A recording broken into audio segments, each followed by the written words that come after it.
Imagine a powerful being who ventured across the sea, pillaging far and wide with impeccable defenses, wreaking havoc on native communities wherever they go. You probably aren't thinking of a fish, but the lionfish as a species has done exactly that in the Caribbean. The lionfish are native to the Indo-Pacific, but in recent decades they've become a problem in marine ecosystems of the Atlantic and the Caribbean. In many ways, the lionfish are a perfect storm of invasive species. I think one thing which is useful to know is the most invasive, marine invasive species in the U.S. come from ballast water of ships. Lionfish, the science suggests, came via a very different mechanism. The thoughts are it came from the aquarium trade. So what happens a lot is that, lionfish are very pretty. You can see them right there. They're very pretty aquarium fish.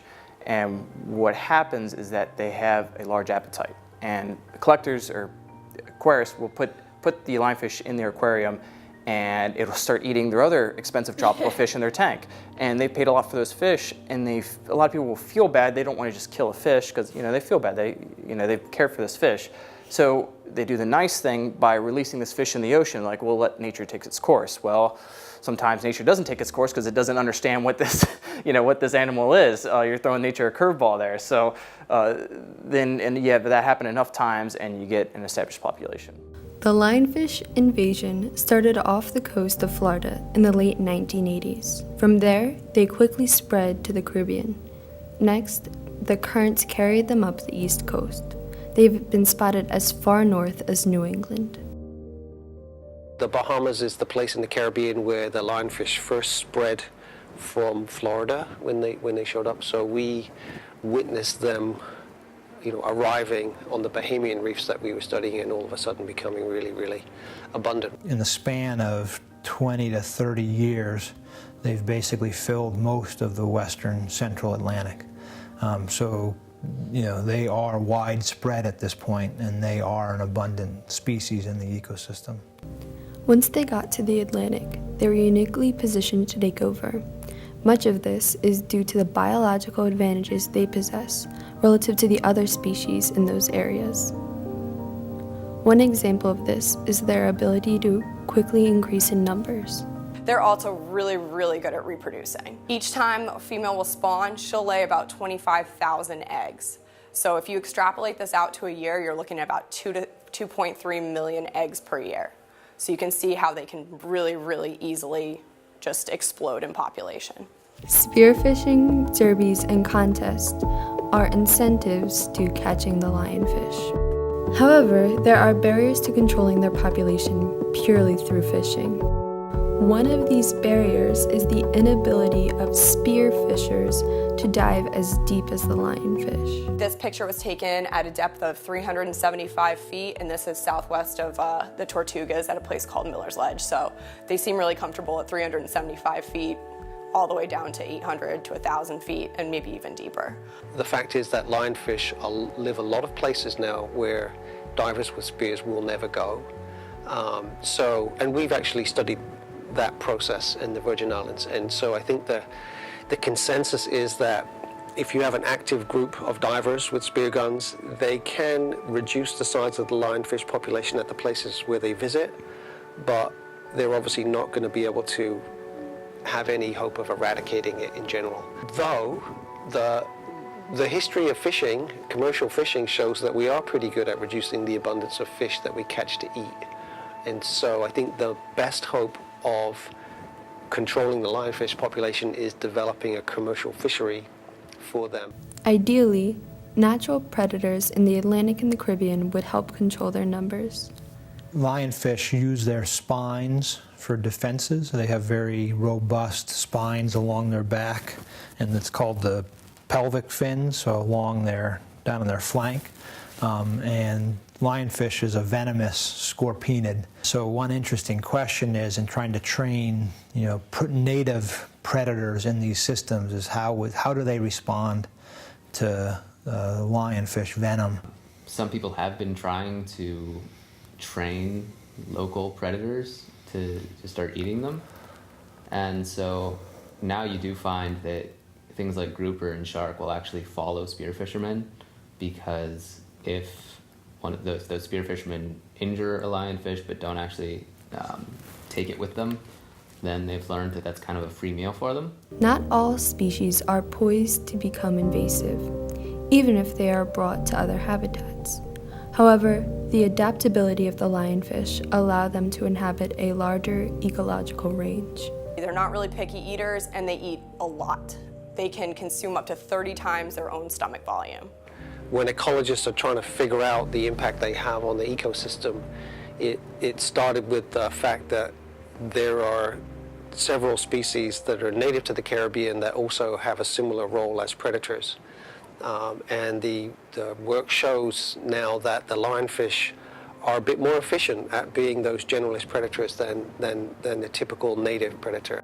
Another problem is that the lionfish prey on various species in the Atlantic and the Caribbean. Most of these species have not recognized the lionfish as a predator. But they're ambush predators, so they'll sit and wait for other fish to swim close, and then they'll jump out and suck them into their mouth.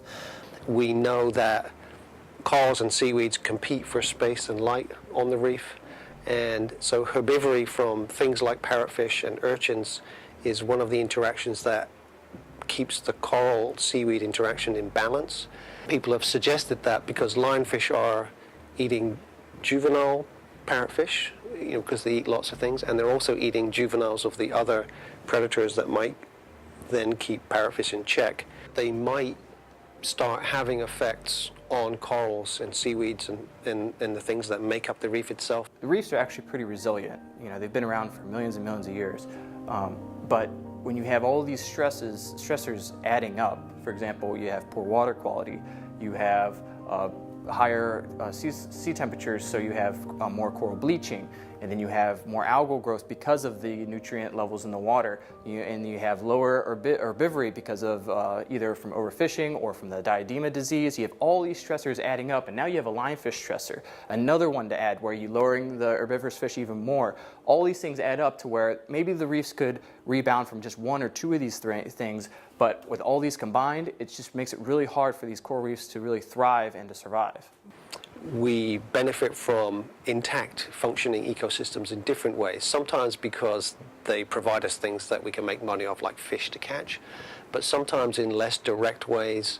One of the ones that's really important in the Caribbean is that reefs and seagrass beds break up waves as they come inshore, so when there's hurricanes, that shoreline protection is a service that the ecosystem provides. Some of them are even more indirect, like filtering chemicals and nutrients and pollution that we put in the water. So those are things that people don't necessarily think about when they think about what does the ecosystem do for me, but they're nonetheless important to a lot of people. Unfortunately, these important ecosystems are currently at risk.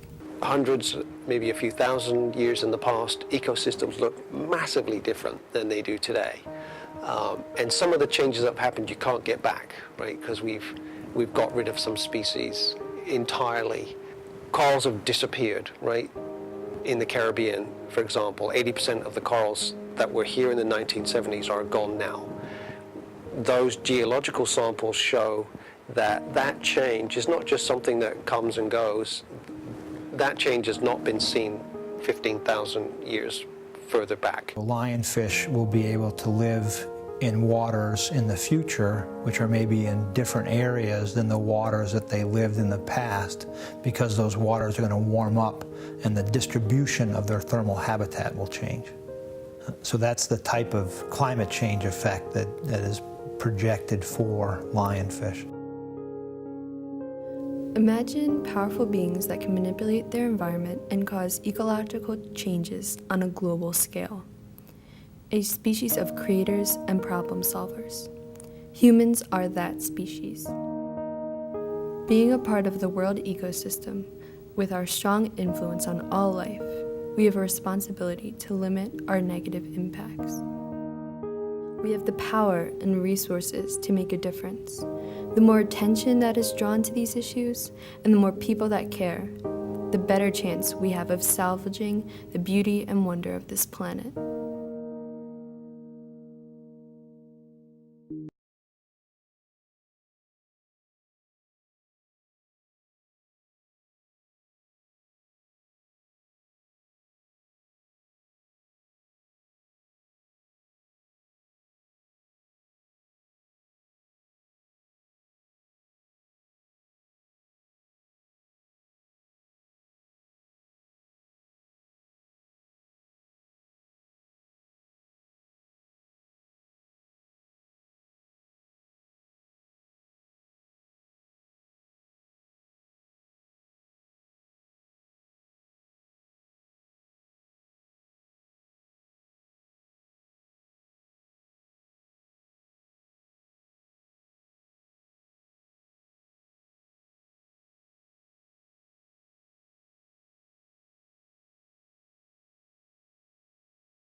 you.